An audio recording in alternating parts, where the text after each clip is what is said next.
Everyone, good evening viewers. आज कहानी एक ऐसे शख्स की जो जिम्बाब्वे में क्रिकेट खेली और उसके बाद इंग्लैंड में क्रिकेट खेली, अब आईपीएल में अपने झंडे गाड़ रहा है। एक युवा खिलाड़ी, एक खिलाड़ी जो इंग्लैंड में जन्म लेता है और चला जाता है जिम्बाब्वे अपनी क्रिकेट खेलने।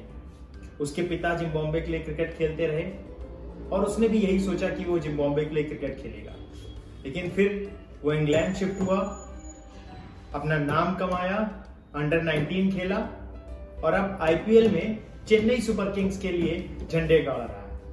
तो आज कहानी है सैम करन की। सैम करन का पूरा नाम है सैमुअल मैथ्यू करन। 22 साल के हैं। 1988 में उनका जन्म, 1998 में उनका जन्म हुआ, 3 जून 1998 को। इंग्लैंड में जन्म लेते हैं क्योंकि उनके पिता जिम्बाब्वे के लिए क्रिकेट खेलते हैं। उनके पिता का नाम था केविन करन। अगर आपको याद हो तो 1983 के वर्ल्ड कप में जब इंडिया और जिम्बाब्वे का मैच था तो एक बड़ा प्रसिद्ध मैच हुआ जिसमें कपिल देव ने 175 रन बनाए थे। अगर आपने क्रिकेट फॉलो करते हैं तो बड़ा जरूर से देखिएगा। 17 रन पे 5 विकेट इंडिया के गिर गए थे और डू और डाई मैच था। फिर कपिल देव खेलने आते हैं और 175 रन नॉट आउट बना करके जाते हैं, जो वर्ल्ड कप के, जो वनडे के इतिहास में तब तक का सबसे हाईएस्ट स्कोर था।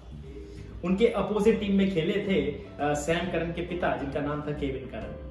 अपने बेटे सैम करन को भी वो चाहते थे कि जिम्बाब्वे के लिए खेले और वो जिम्बाब्वे के लिए खेला भी अंडर 15 तक।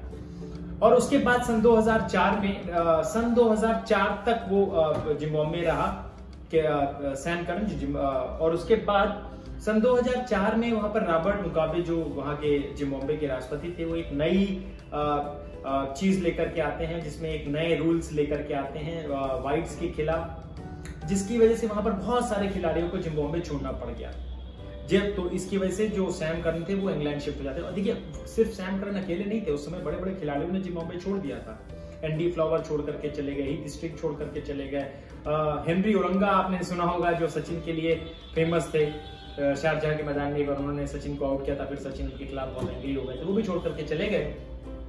तो सैम करन इंग्लैंड शिफ्ट हो जाते हैं, आगे की क्रिकेट वहां से खेलना शुरू करते हैं और नाम कमाते हैं। अगर उनके भाई टॉम करन की बात की जाए, जो कि जो इंग्लैंड और आईपीएल दोनों में खेलते हैं, तो टॉम करन का तो जन्म भी जिम्बाब्वे में ही हुआ था। सैम करन का जन्म हालांकि इंग्लैंड में हुआ था। तो ये हालांकि अकेले ऐसे क्रिकेटर नहीं थे जो पहले जिम्बाब्वे में पैदा हुए फिर किसी दूसरे देश में शिफ्ट हो गए और क्रिकेट खेलने लगे। ऐसे ही एक और खिलाड़ी थे, उनका नाम था कॉलिन डी ग्रैंडहोम। आपको हमें कमेंट सेक्शन में लिख करके बताना है कि और भी ऐसा एक खिलाड़ी था जो जिम्बाब्वे में पैदा हुआ लेकिन फिर बाद में जाकर के कहीं और शिफ्ट हो गया और बाद में दूसरी जगह से क्रिकेट खेलने लगा। देखिए, जिम्बाब्वे की टीम एक समय बहुत स्ट्रॉन्ग टीम मानी जाने लगी थी। जब वो, मुझे याद है दौर एंडी फ्लावर का, जो रिवर्स स्वीप मारा करते थे, उन्होंने अच्छा खासा परेशान कर रखा होता सारी टीमों को। Andy Flower, Grant Flower, Heath Streak, अच्छी एक टीम बन गई थी।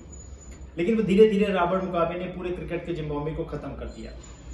आपको बताना है और भी कौन सा क्रिकेटर ऐसा है जो जिम्बाब्वे में पैदा हुआ लेकिन किसी और देश में खेला। अगले फ्राइडे को हम लोग फिर मिलेंगे ऐसी ही एक किसी कहानी के साथ, जिसमें मैं बताऊंगा कुछ ऐसी बातें जो शायद आपने क्रिकेट के बारे में ना सुनी हो। तो अगर आपको सारी बातें जाननी है तो आप इंश्योर करिए कि आपने हमारे चैनल को सब्सक्राइब करिए, नोटिफिकेशन बेल पर जरूर से क्लिक कर दीजिए और शेयर कर दीजिए। Thank you everyone, thank you so much.